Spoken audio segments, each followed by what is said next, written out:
Bismillahirrahmanirrahim. Assalamualaikum warahmatullahi wabarakatuh. Waalaikumsalam warahmatullahi wabarakatuh. Kuning. Alhamdulillahirabbil alamin wassalatu wassalamu ala asyrafil mursalin wa ala alihi wa sahbihi ajmain. Asyhadu an la ilaha illallah wahdahu la syarikalah wa asyhadu anna Muhammadan abduhu wa rasuluh la nabiyya ba'dah. Allahumma fassalli wa sallim ala sayyidina Muhammad wa ala alihi wa sahbihi wa man tabi'ahu bi ihsanin ila yaumiddin. Qala Allah ta'ala fi kitabihil karim, a'udzu billahi minasy syaithanir rajim. Subhanaka la ilma lana illa ma 'allamtana innaka antal alimul hakim. Shadaqallahul azim. Hadirin bapak-bapak, ibu-ibu, jemaah salat maghrib sekaligus jemaah kajian rutin kita di setiap Kamis sore yang mudah-mudahan dimulai Allah Taala. Kembali pada kesempatan yang berbahagia ini, di tempat yang mulia ini, kami mengajak kita semua untuk sama-sama kita bersyukur kehadirat Allah Taala, karena berkat rahmat dan nikmatnya jualah kita bisa hadir kembali di masjid ini dalam keadaan sehat walafiat, dan alhamdulillah baru saja kita telah sama-sama melaksanakan sholat maghrib berjamaah. Mudah-mudahan sholat kita, doa kita, zikir kita, wirid kita diterima Allah Subhanahu wa taala. Amin amin ya rabbal alamin. Selawat serta salam Allahumma shalli ala Muhammad wa ala ali Muhammad, semoga tertuju kepada junjungan kita, uswatun hasanah kita, Nabi besar Muhammad sallam, keluarganya, sahabatnya, tabi'in, tabi'in dan umatnya, dan mudah-mudahan kita termasuk umat yang bisa istiqomah sampai akhir hayat kita. Amin amin ya rabbal alamin. Bapak-bapak, ibu jemaah yang kami hormati, alhamdulillah Pak Ustadz kita, Pak Ahmad Dubai telah ada bersama kita. Hari ini Kamis keempat ya, di bulan November ini, makanya kajian kita sebetulnya sejarah ya, tapi untuk hari ini akan dibahas yaitu sejarah ilmu fikih. Itu judul yang ditawarkan oleh Ustadz. Nah, itu mari kita dengarkan, kita simak topik yang sudah kami sebut tadi. Mudah-mudahan dengan tambahan ilmu yang beliau sampaikan, yaitu sekitar sejarah ilmu fikih, akan menambah kesanah kita untuk menambah ketaatan kita kepada Allah Subhanahu wa taala. Agar lebih berkahnya kajian kita pada sore ini, boleh kita buka, kita mulai dengan membaca basmalah. Bismillahirrahmanirrahim. Kepada Ustadz, waktu tempat kita serahkan untuk digunakan menyampaikan materi kajiannya. Tafadhal Ustaz. Ya, terima kasih. Assalamualaikum warahmatullahi wabarakatuh. Alhamdulillah wassalatu wassalamu ala Rasulillah wa la haula wa la quwata illa billah, ma ba'd. Kepada para jamaah salat maghrib berjamaah Masjid Jami Harapan Jaya, mudah-mudahan senantiasa dimuliakan oleh Allah Subhanahu wa taala. Kenapa ini yang saya munculkan? Karena memang 2 hari yang lalu lah saya dapat bukunya ini tentang sejarah fikih Islam.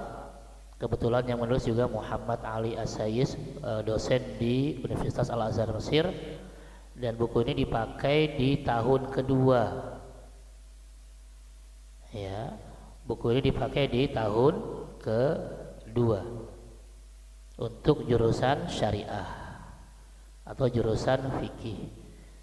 Nah, uniknya buku ini menjelaskan tentang sejarah Quran Sunnah, kemudian terus sampai masa sekarang. Karena ini kayaknya ini lebih pas, karena kalau dulu kita bahasnya dikit-dikit perang terus kan.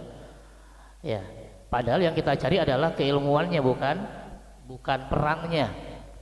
Ya, jadi nanti di sini akan dibahas tentang Quran itu kayak apa, kemudian Quran yang makiyah, madaniyah seperti apa, kelebihannya apa, kemudian kaitan Quran dengan sunnah itu apa, kemudian setelah Rasul wafat bagaimana gitu ya.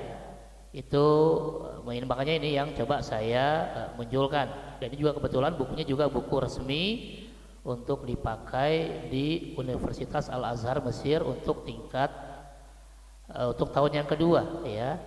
Bahkan ditulis di sini satu minggunya 2 SKS ya. Kita juga 2 SKS nya seminggu ya, sampai Isya ya. Gitu ya. Ini jurusan syariah dan memang tahun kedua nih hissotan fil usbu 2 SKS seminggu. Nah, jadi memang pas banget. Nah, kemudian kitab ini nanti dijelaskan sedikit apa yang kita bahas mulai dari muqaddimahnya. Muqaddimahnya nanti kita akan bahas tentang makna tasyri'. Lalu kebutuhan kita terhadap tasyri' apa? Lalu ada tasyri' langit dan tasyri' wad'i buatan. Perbedaan keduanya, lalu fase-fase yang dilalui seperti apa? Baru fase pertamanya nanti bicara tentang kondisi bangsa Arab di masa kerasulan Muhammad, tasyri' di zaman Nabi, tasyri' di Mekah, di Madinah, lalu ada sumber tasyri'nya. Nah, sumbernya ada 2 nih ketika Rasul hidup, yaitu Alkitab, Quran. Nanti kan kita bahas Al-Quran itu bagaimana turunnya wahyu, kenapa berangsur-angsur, hikmahnya apa, kemudian penulisan dan penghafalan Al-Quran seperti apa. Ada ayat-ayat makiyah dan madaniyah, karakteristik ayat-ayat makiyah dan madaniyah. Kemudian bicara as-sunnah atau hadis, definisinya, hikmahnya, kaitan sunnah dengan Quran. Baru lanjutannya adalah ketika Rasul wafat atau di masa Khulafaur Rasyidin. Ya, maka tasyri'nya atau syariatnya seperti apa nih? Referensinya bagaimana? Apakah cukup Quran sunnah atau ada referensi yang lain yang dipakai oleh sahabat Nabi? Ya, ternyata selain tetap memakai Al-Quran sebagai referensi pertama, ya, dan juga menambahkan di sini kalau di zaman Nabi hanya penulisan, di zaman sahabat sudah mulai mengumpulkan Al-Quran jadi satu, lalu mengcopy paste-nya.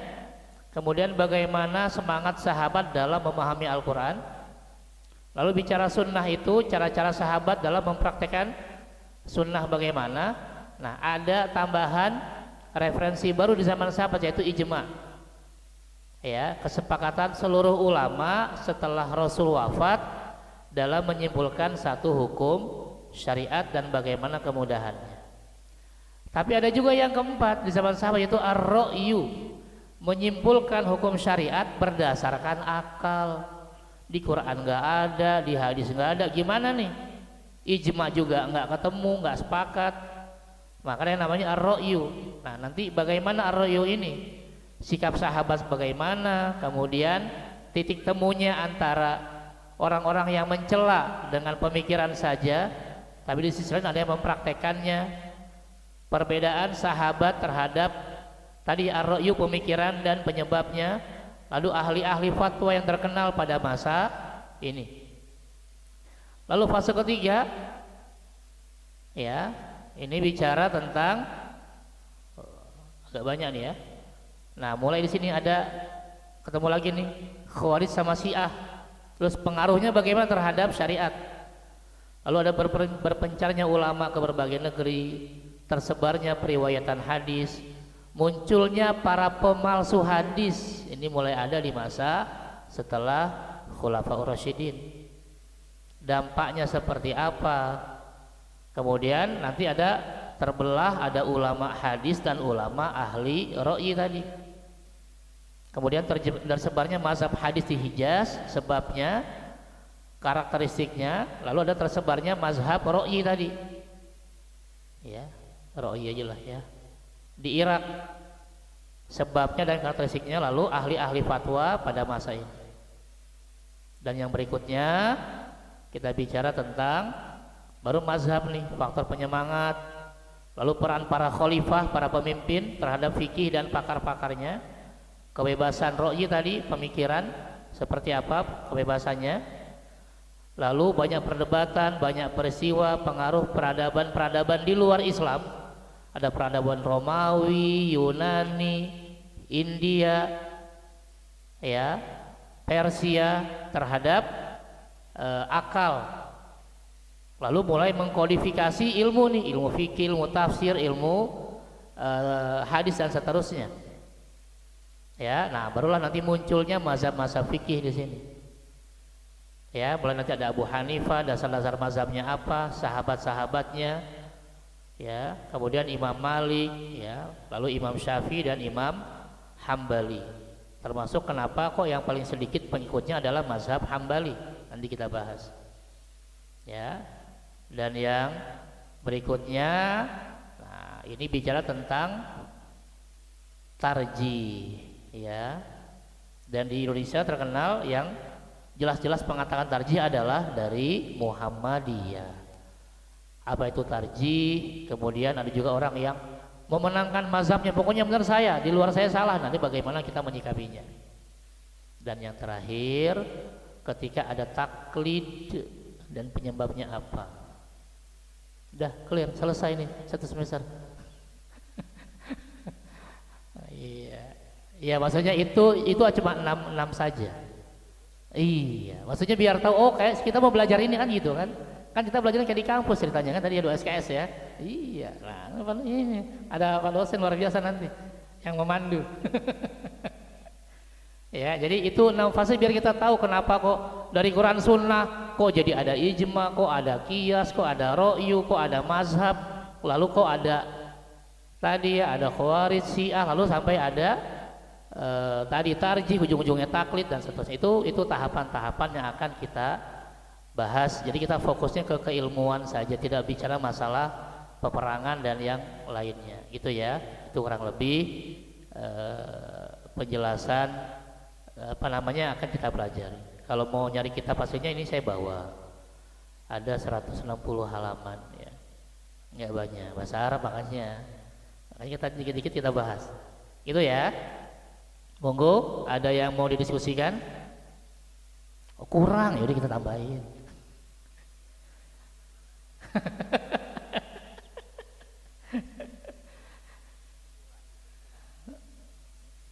Qiyas bagian dari ro'yu.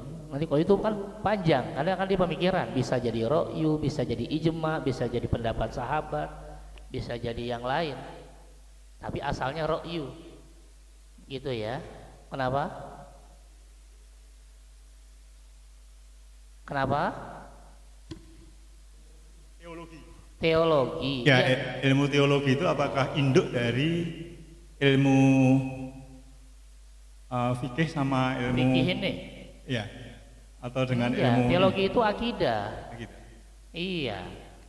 Ya, bicara teologi itu bicaranya akidah. Dan kalau kita orang-orang awam cuma dimintanya cuma 2 aja. Di surat 2 Al-Baqarah ayat 25. Nanti ini kita bicara teologi. Ya, wa basyiril ladzina amanu wa amilus solihat anna lahum jannat.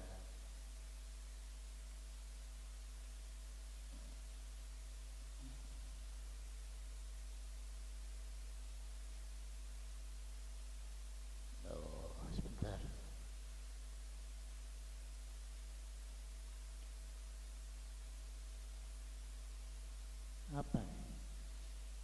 Oke ya, kita berusaha di sini ya. Nih ya, jadi sampaikanlah kabar gembira kepada siapa? Orang-orang yang beriman. Inilah teologi. Orang beriman itu berarti kan orang yang bicara tentang keyakinan. Nah, maksudnya inilah ini namanya teologi. Atau nama lainnya adalah ilmu tauhid atau ilmu akidah. Ya, pembahasannya apa? Pembahasannya 6 rukun iman. Baru berbuat kebajikan. Ini yang namanya amal soleh. Nama ilmunya ilmu fikih. Kalau imannya benar, amalnya benar, maka Allah akan memberikan surga. Udah. Cuma 2 ini yang diminta. Ya, teologinya oke, udah benar, bagus, tapi nggak ada amalnya. Sholat nggak mau, puasa nggak mau, mabok jalan, judi lancar. Yang begini ya dia mampir dulu. Ya, jadi selain teologi juga kita belajar amal solehnya, karena amal soleh ini adalah praktek dari teologi, ya, praktek dari akidah. Kalau yakin ya dengan Allah berarti harus mengikuti apa yang Allah, ya, Allah perintahkan dan juga meninggalkan apa yang Allah larang. Itu ya. Jadi ini dipisah.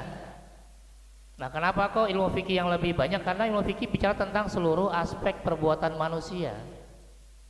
Sedangkan teologi bicaranya hanya 6 rukun iman. Gitu ya. Itu kurang lebih. Oke, ada yang lain?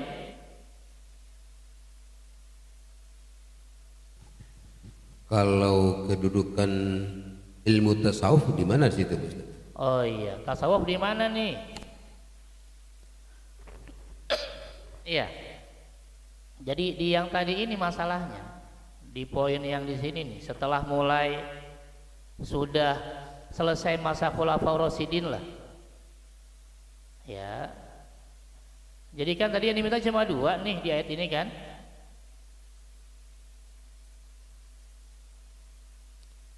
Ya, Allah minta kan cuma 2. Tadi apa? Iman plus amal soleh. Maka akan Allah berikan surga. Terus tasawuf di mana?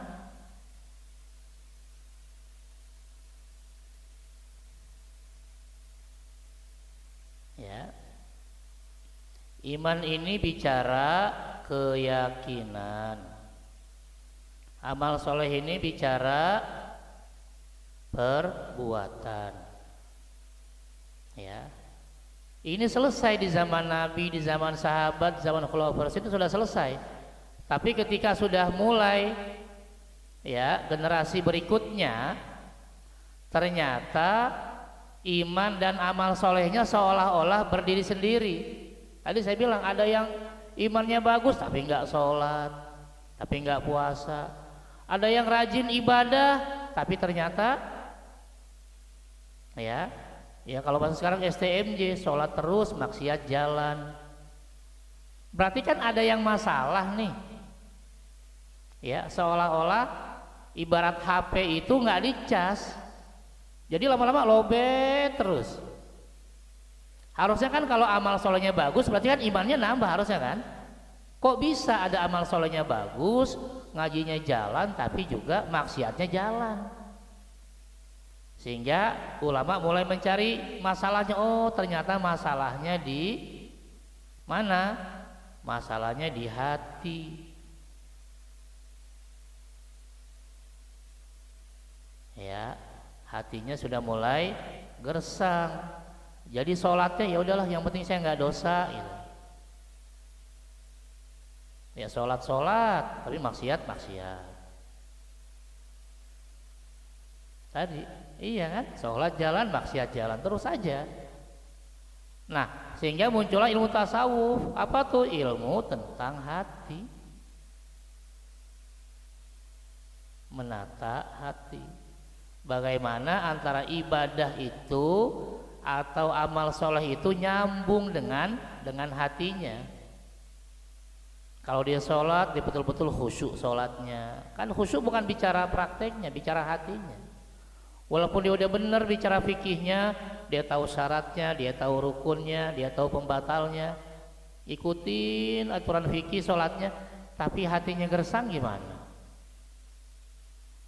Ya kan? Nggak dapat.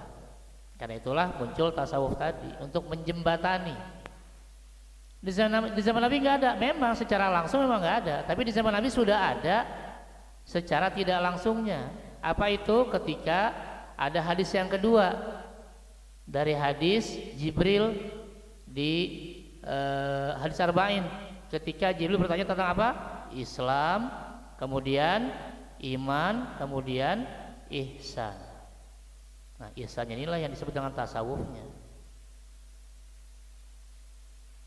Yang kita bahas kan Islam iman terus. Sementara ihsannya enggak. Apa tuh ihsan? Anta'budallaha ka'annaka tarah. Kata Nabi, ihsan itu engkau beribadah kepada Allah seolah-olah engkau melihat Allah. Fa illam takun tarah, seandainya engkau tidak melihat Allah, Fa innahu yarok, yakinlah bahwa Allah pasti melihatmu. Ya, maksudnya kita merasa diawasi. Ini kan bicara amalan hati. Orang yang merasa diawasi Allah nggak berani berbuat macam-macam, nggak berani meninggalkan kewajiban, nggak berani menjalankan yang haram. Nah, selama ini kita itu masalahnya cuma satu, tidak merasa diawasi Allah. Padahal kita tahu Allah itu maha segalanya, maha mengetahui, maha mendengar, maha melihat. Tapi kok seolah-olah cuek aja. Ya, maka muncullah tasawuf ini untuk menguatkan hatinya. Makanya biasanya ketika bicara tasawuf adalah nanti banyak zikir, banyak doa dan seterusnya. Tapi nanti tasawuf ada yang bermasalah? Enggak. Makanya nanti kuncinya adalah cari tasawuf yang selaras dengan fikih. Udah, itu aja. Kalau tasawufnya bertentangan dengan fikih berarti salah. Fikih bilang haram, tasawuf bilang wajib, ya berarti salah tasawuf. Atau fikihnya bilang wajib, tasawuf bilang haram, ya salah. Ya.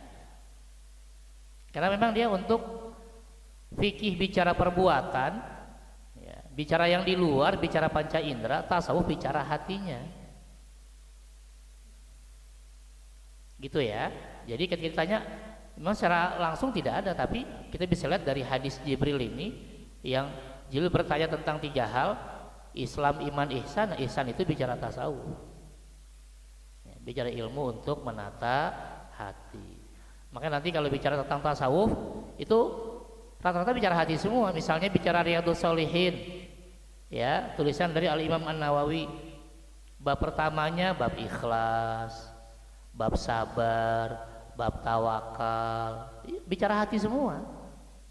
Bab bersyukur, ya, karena hatinya ini yang bermasalah, gitu ya. Kok di zaman Nabi nggak ada, nggak butuh, karena udah satu paket. Ketika di zaman Nabi, ya, imannya sudah benar, amal sholatnya benar, hatinya juga benar. Makanya tidak dibutuhkan ilmu baru ini. Gitu ya, sama kayak kita bicara tentang ilmu nahu. Di zaman Nabi ilmu nahu nggak ada.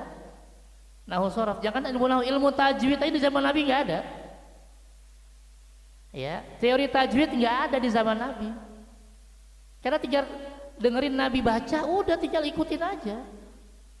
Nggak ada, kita nggak tahu hukumnya. Oh ini mat, ini al-qamari asyamsi, nggak ada di zaman Nabi.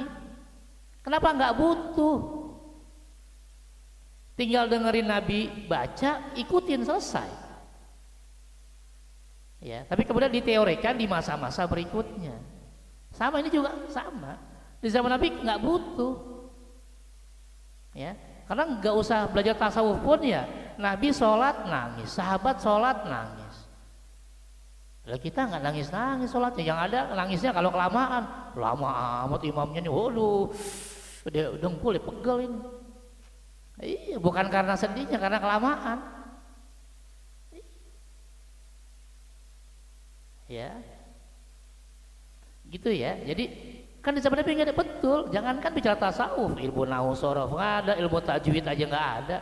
Quran pun belum dibukukan di zaman Nabi, karena saat itu belum dibutuhkan. Gitu ya. Tapi kita sudah dibutuhkan, barulah ulama beristihad lagi, maka muncullah ilmu-ilmu baru. Maka tadi ya pembahasannya kayak tadi, ya. Oke, gitu ya. Jadi kenapa di zaman tidak ada tasawuf? Karena memang tidak dibutuhkan. Ketika mereka baca Quran, mereka bisa menangis walaupun tidak sedang sholat. Ya. Ketika baca sendirian di tengah malam, mereka menangis. Kita nangisnya kalau apa? Kalau gajiannya mundur, nunggu tanggal 1, belum gajian, sedih gitu ya. Gitu ya. Jadi nggak usah kaget, bukan tidak hanya tasawuf, ilmu tajwid pun tidak ada di zaman Nabi. Ilmu nahu sorof pun tidak ada. Ilmu nahu baru muncul nanti di zaman Ali bin Abi Thalib. Ilmu sorofnya belakangan. Ya, gitu ya. Jadi karena memang tidak dibutuhkan teorinya, sehingga saat itu tidak muncul ilmu tasawuf. Dan tasawuf walaupun bicara tentang menata hati, memperbaiki hati, tapi nanti indikatornya adalah ketika dia selaras dengan fikih itu benar, bertentangan dengan fikih itu salah. Udah selesai. Simpel ya, wallahu a'lam. Oke, ada yang lain? Waduh, apa ya? Apa tuh, Pak? Maksudnya apa tuh? Lah ya, saya nggak tahu makanya tanya Bapak, ilmu laduni itu apa gitu. Saya juga nggak tahu ini. Iya. Ada yang mengatakan laduni itu katanya ilmu yang tiba-tiba bisa, tiba-tiba ya bisa atau mampu. Ya, mampu tanpa belajar. Katanya. Bisa nggak? Ya bisa saja, cuma kalau di masa Nabi namanya mukjizat, kan nggak belajar. Kan nggak mungkin Nabi Musa tiap hari ke laut ketokin tongkat dulu, belangan itu belangan itu belang, nggak bakalan. Ya, atau kalau belum jadi Nabi namanya irhas. Ya, ini kejadian yang luar biasa sebelum jadi Nabi namanya irhas. Kalau sudah jadi Nabi namanya mukjizat. Ya. Kalau kejadian yang luar biasa bukan nabi ya, tapi dia orang soleh, maka namanya apa? Karomah. Ya. Sampai Indonesia jadi keramat. Makanya dibilangnya makam keramat. Keramat itu kata-kata karomah. Kejadian yang luar biasa ya, yang terjadi pada orang soleh. Nah ini yang nggak belajar dulu, gitu ya. Bisa jadi ini yang namanya laduni. Kalau memang bahasa laduni adalah yang dia tiba-tiba bisa tanpa belajar. Lah kita nabi bukan, orang soleh bukan. Wah tiba-tiba saya punya laduni. Nah ini bahaya.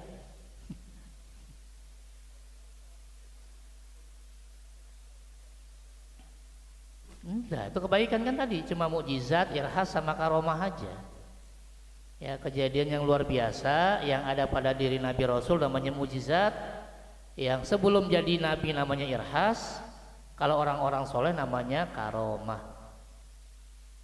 Misalnya lah kita bisa bilang pahlawan kota Bekasi, Kiai Haji Nur Ali, disebut dia belut putih karena asal disergap sama Belanda hilang, disergap hilang.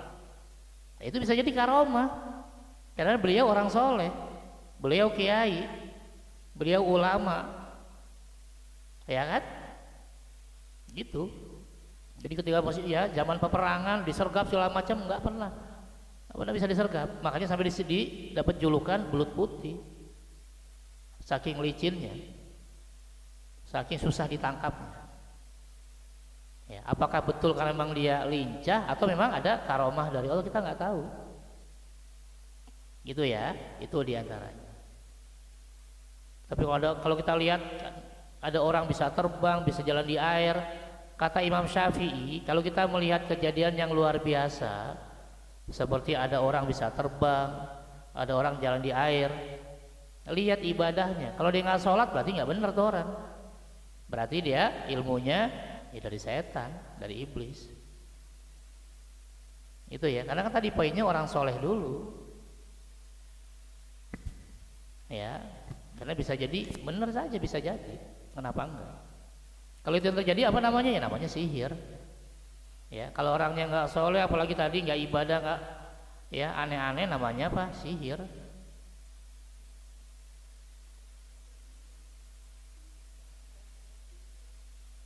Manusia. Iya, itu Imam Syafi'i bilang, bukan saya. Imam Syafi'i bilang, kalau kamu melihat ada orang bisa terbang, ada orang bisa jalan di air, lihat ibadahnya. Kalau emang dia nggak ibadah, akhlaknya buruk, itu bukan karomah. Iya, bisa jadi itu memang. Iyalah, jin baik mah ibadah, ngapain? Nggak ada kerjaan.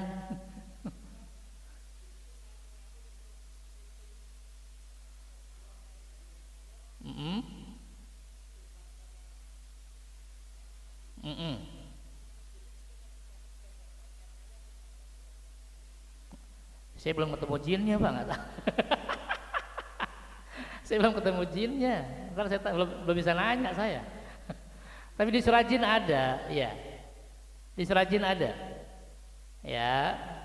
Di surat ke-72 nanti ada bicara tentang jin yang nguping, betul ada di surat ke-72.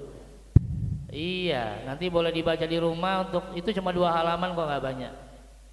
Ya, nih nanti nih. Wa anna kunna naq'udu minha maq'ida lis-sam'i, ayat ke-9-nya.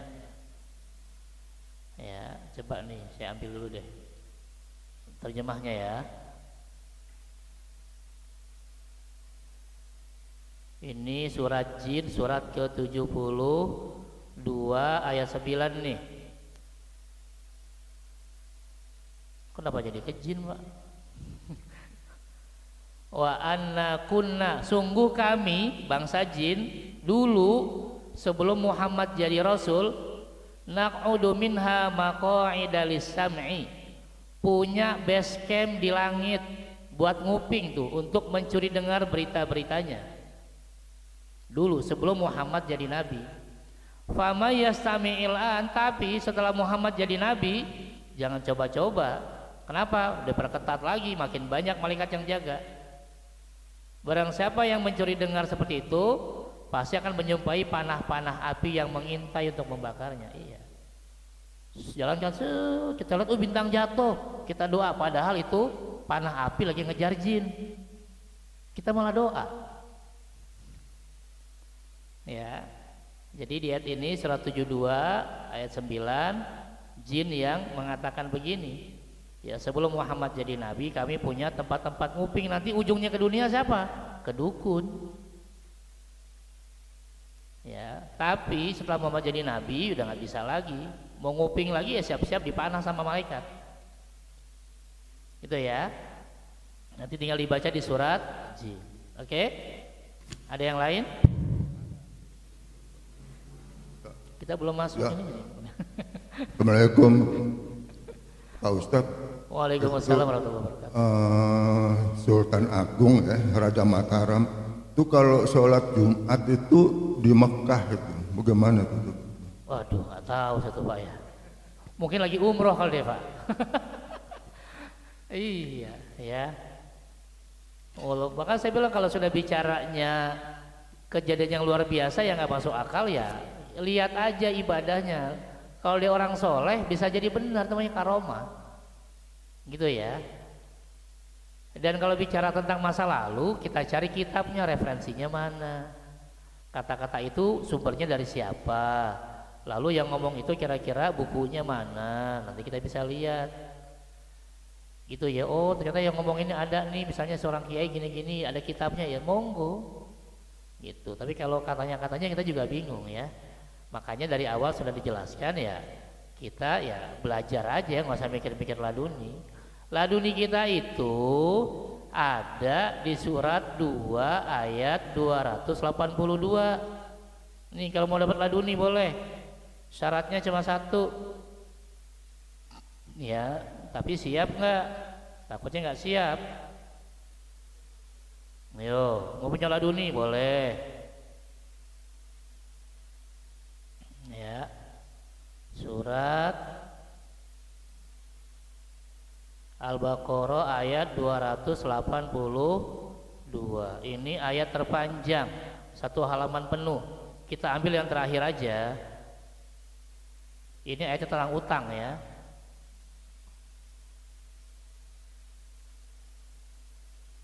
Kita ambil di ujung, lihat nih. Lihat kalimat terakhir. Wattaqullaha wa yu'allimukumullah.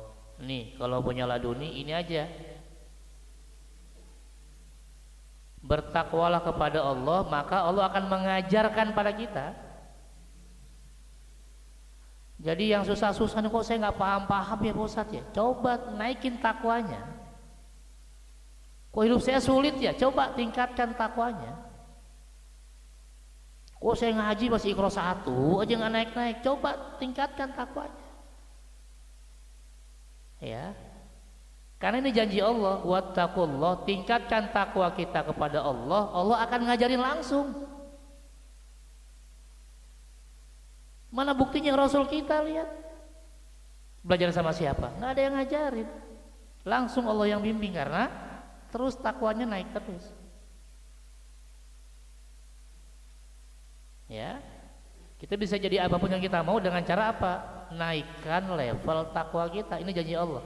Wattaqullah wa yu'allimukumullah. Tingkatkan takwa pada Allah, Allah yang akan langsung mengajarkan kita. Ya, mudah-mudahan ini bekal bagi yang mau mencari laduni. Monggo. Itu ya, bisa. Kenapa enggak? Ya, wallahu a'lam. Oke, ada yang lain? Silakan Bapak. Ya.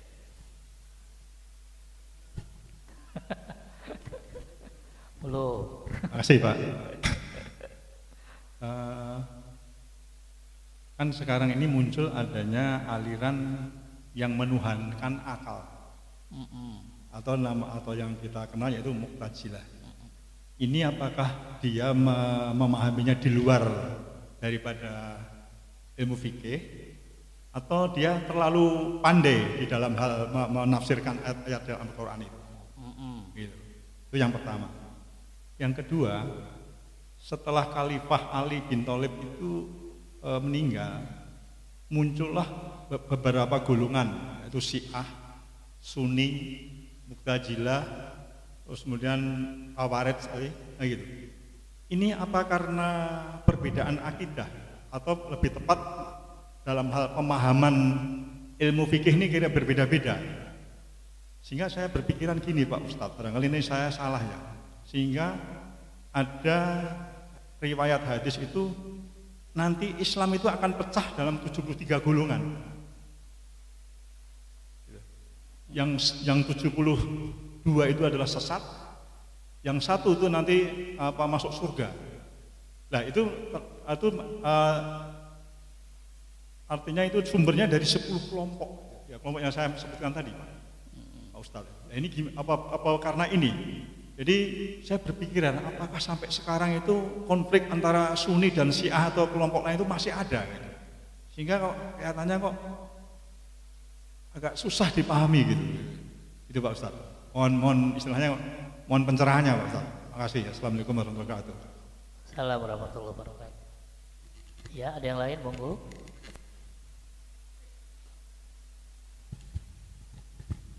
Silakan Bapak. Pak An. Belum? Iya, bicara tadi Syiah dengan itu nanti ya di bawah ini. Tinggal apa lah ya. Oke, jadi sebenarnya bukan menuhankan akal ya, tapi memang dia Mu'tazilah ini mengatakan bahwa semua harus masuk akal. Itu ya, jadi ketika ada dalil yang tidak masuk akal ya harus ditafsirkan atau bahkan ya dihilangkan, ditafsirkan sehingga masuk akal gitu ya. Terus kenapa kok muncul Mu'tazilah? Karena nanti masuknya juga tadi ketika Islam sudah bersentuhan dengan peradaban-peradaban di luar Islam. Ketika Islam sudah mulai keluar dari Jazirah Arab, nanti ketemu dengan Persia, ketemu dengan Romawi, ketemu Yunani, ketemu India. Itu mulai nanti banyak pemahaman-pemahaman yang berbeda sehingga muncullah pemahaman ini. Gitu ya. Jelek enggak ya? Enggak juga ya. Karena juga Mu'tazilah termasuk kelompok yang juga banyak mengislamkan orang-orang kafir melalui akalnya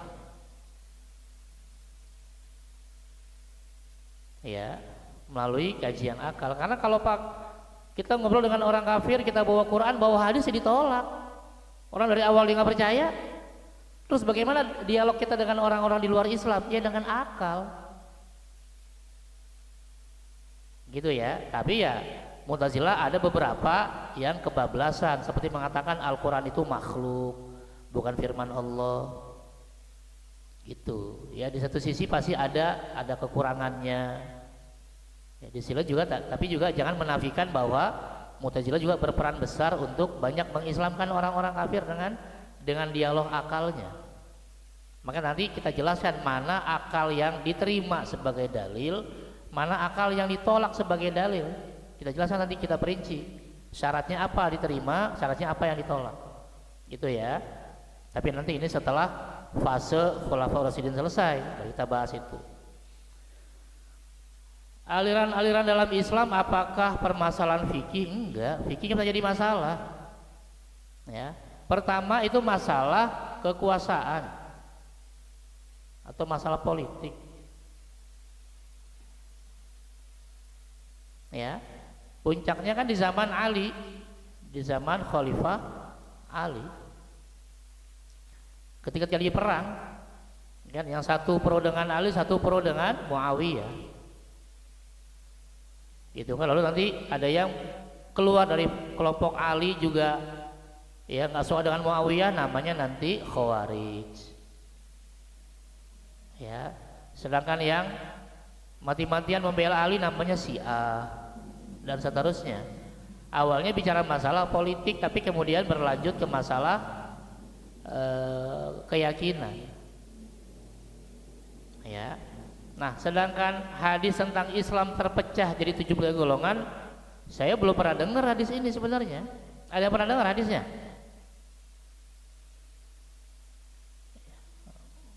Dari mulut ke mulut ya? Iya, makanya ditanya dulu teks hadisnya kayak apa. Yuk azan dulu.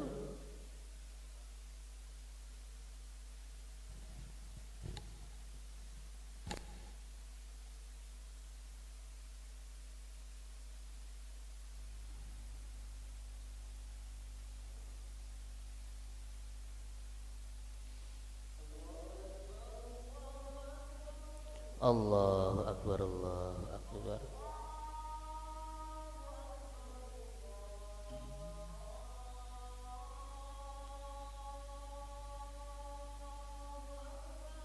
Allahu Akbar, Allahu Akbar.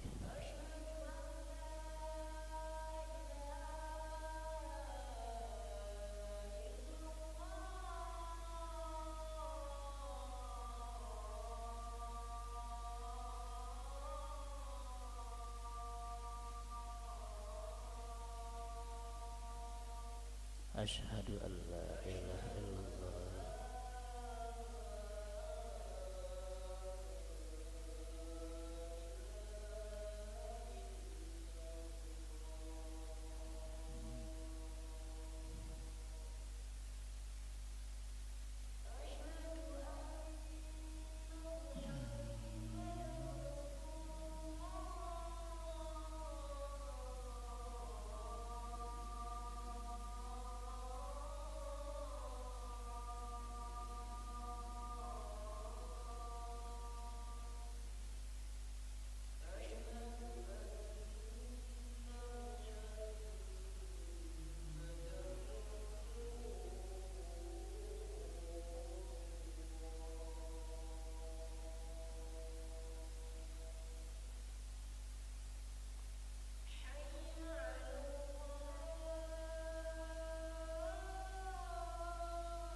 Allahu Akbar, Allahu Akbar.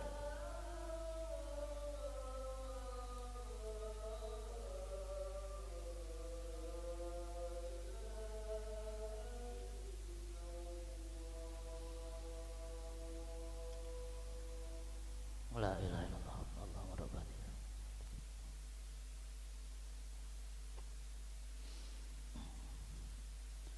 Ya, tes. Ya, jadi gimana, ada hadisnya nggak? Jadi kita nggak bisa komentar nih. Kalau katanya ini kata Nabi, kalau emang ada teksnya seperti apa?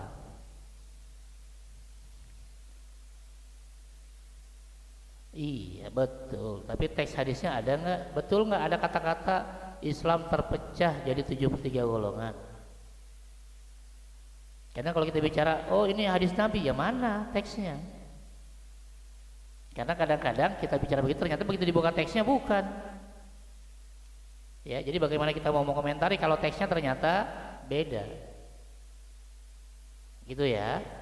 Contoh yang pernah saya baca itu, misalnya Nabi bilang iftaraqatil yahud. Ya, ini iftaraqatil yahud ala ihda wa sab'in. Ya, atau bahasanya Yahudi terpecah menjadi 71 golongan. Lalu hadis berikutnya juga sama, iftaraqat Nasoro, ya, Nasrani terpecah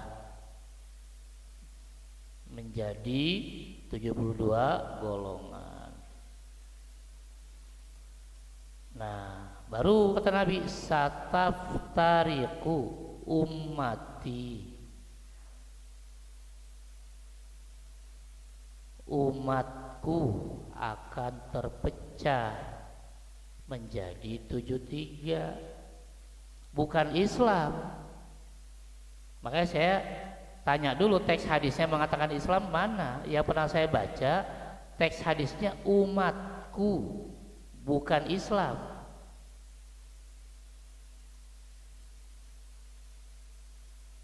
Apa bedanya? Beda banget. Ya, ketika bicara Yahudi Nasrani yang disebut agamanya, agama Yahudi, agama Nasrani.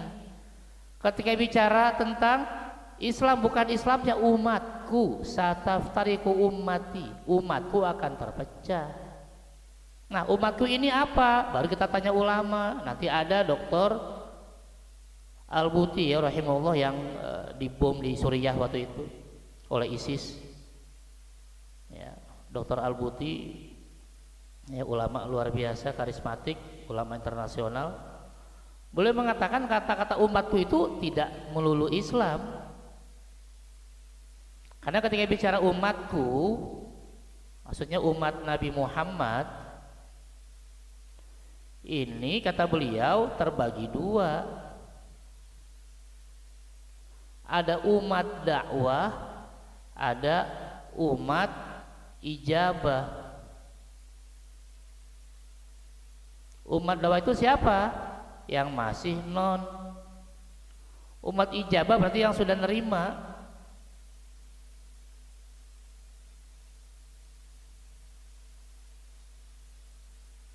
Ya, maka beliau mengatakan yang 72 itu yang belum nerima Islam, yang satu itu yang sudah nerima Islam, yang ijabah.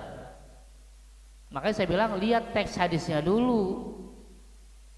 Masa kata-kata umatku disamakan dengan Islam? Ya beda, ummati dengan Islam jauh. Gitu ya. Makanya tadi saya tanya tuh banyak tuh di sini tuh. Ya kan, mana teks hadisnya, bagaimana kekuatan hadisnya, bagaimana pendapat ulama. Nah, yang pernah saya baca, nggak tahu apakah nanti ada kata-kata sataftariqul Islam, tapi saya belum pernah dengar, belum pernah baca. Yang saya baca ada kata-kata sataftariqu ummati, umatku akan terpecah Barulah dijelaskan oleh ulama tadi ya, Dr. Al-Buti, ulama dari Suriah ya, yang syahid insyaallah. Beliau mengatakan umat Nabi itu ada dua, ada umat dakwah yang non Islam, makanya didakwahi, diajak masuk Islam, dan ada yang umat ijabah, umat yang sudah nerima Islam ya, kita ini. Nah kata beliau, yang terpecah itu yang non ini, yang nerima inilah yang selamat. Jadi selesai, nggak usah dipecah-pecah lagi. Siapa yang nerima Islam sudah selesai masuk surga. Dalilnya banyak di Al-Quran tadi ada ya, yang kita bahas Al-Baqarah 25, wa basyiril ladzina amanu wa amilus solihat anna lahum jannat. Wahai Muhammad, berilah kabar gembira kepada orang-orang yang beriman dan beramal soleh bahwa mereka mendapatkan surga. Di Al-Bayyinah juga jelas dikatakan innal ladzina amanu wa amilus solihat ulaika hum khairul bariyah, terus jazaohum dan seterusnya. Atau di Ali Imran juga dikatakan wa may yabtaghi ghairal islami dinan, ayat 85. Ya, siapa yang mencari agama selain Islam dia akan ditolak. Dan di ayat 19-nya inna dina indallahil Islam, sungguh agama yang diterima oleh Allah cuma Islam. Ketika dia menerima Islam selesai, pas masuk surga. Ya, makanya teksnya dilihat dulu gitu ya. Yang setahu saya teksnya adalah sataftariqu ummati, umatku akan terpecah. Yang mana? Yang nerima aman, yang masih nolak inilah yang terpecah. Wallahu a'lam. Ya. Jadi ini saya pakai pendapat siapa? Pendapat Dr. Al-Buti. Kata beliau ya, kalau bukunya luar biasa banyak ya.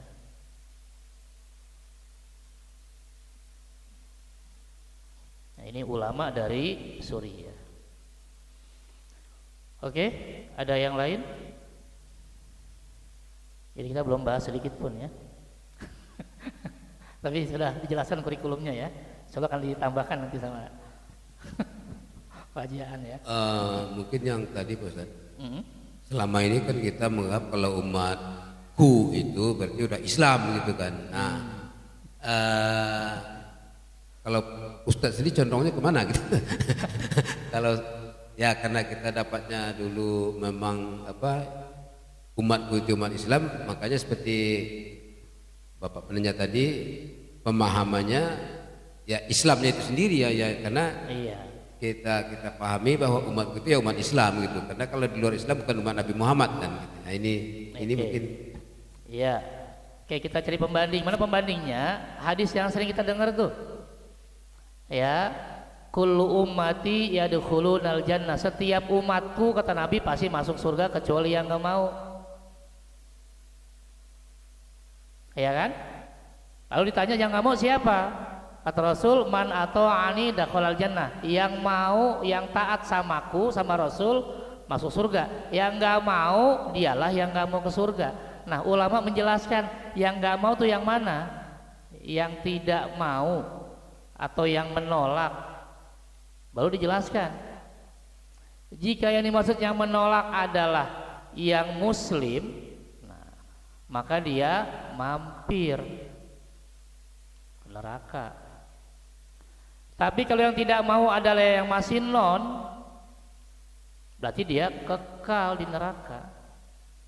Tapi ini bahasanya masih umatku juga.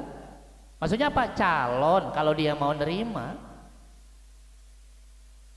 Nah ya, itu juga ada penjelasan ulamanya. Jadi kata ulama ketika faman atau ani, siapa saja yang mentaati Rasul dakhalal jannah, dialah yang langsung masuk surga. Waman asoni, siapa yang menolak ya, nggak mau taat sama Rasul, fakot aba, dialah yang menolak surga. Nah barulah dijelaskan oleh ulama siapa yang nolak.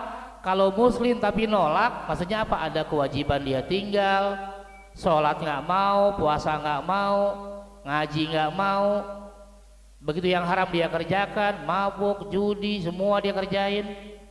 Tapi dia masih meyakini tentang Islam, di dadanya masih la ilaha illallah Muhammadur Rasulullah, dia cuma mampir di neraka. Cuma mampirnya seharinya 1000 tahun. Tapi kalau yang nolak ini karena memang dia menolak kerasulan Muhammad, menolak keesaan Allah, dialah yang kekal di neraka. Kalau sampai meninggal, dia tetap nggak milih Islam. Ini juga penjelasan ulama. Maka saya bilang, ketika baca hadis, baca penjelasan ulamanya. Sehingga padahal kan teks hadisnya tetap umati. Gitu ya, sama dengan hadis tadi ini. Akan terpecah umatku, ya ada umat yang sudah menerima Islam dan ada umat yang masih belum menerima. Nah, kata Dr. Syekh ya Ramadan Al-Buti, yang nolak, yang 72 itulah yang masih belum menerima Islam. Yang sudah menerima Islam yang pasti ke surga. Ya, wallahu a'lam. Ya, kalau nanti beda-beda boleh minggu depan bawa kitabnya ya. Kita bahas kitab. Ya. Yang penting jangan jadi ahli kitab Yahudi Nasrani. Oke, saya kembali ke moderator. Terima kasih. Assalamualaikum warahmatullahi wabarakatuh. Waalaikumsalam warahmatullahi wabarakatuh. Terima kasih Pak Ustadz. Walaupun baru kerangkanya ya udah habis waktu. Mudah-mudahan di dalam pertemuan berikutnya kita akan dapat penjelasan lebih agar kita lebih memahami mengenai bahasan ilmu fikih tadi yang disampaikan di awal tadi. Mohon maaf jika di dalam penyelenggaraan kajian pada sore hari terdapat kekurangan dan kesilapan. Kita akhiri dengan bacaan hamdalah dan doa kafaratul majlis. Alhamdulillahirabbil alamin. Subhanakallahumma bihamdika asyhadu an la ilaha illa anta astaghfiruka wa atubu ilaik. Wassalamualaikum warahmatullahi wabarakatuh.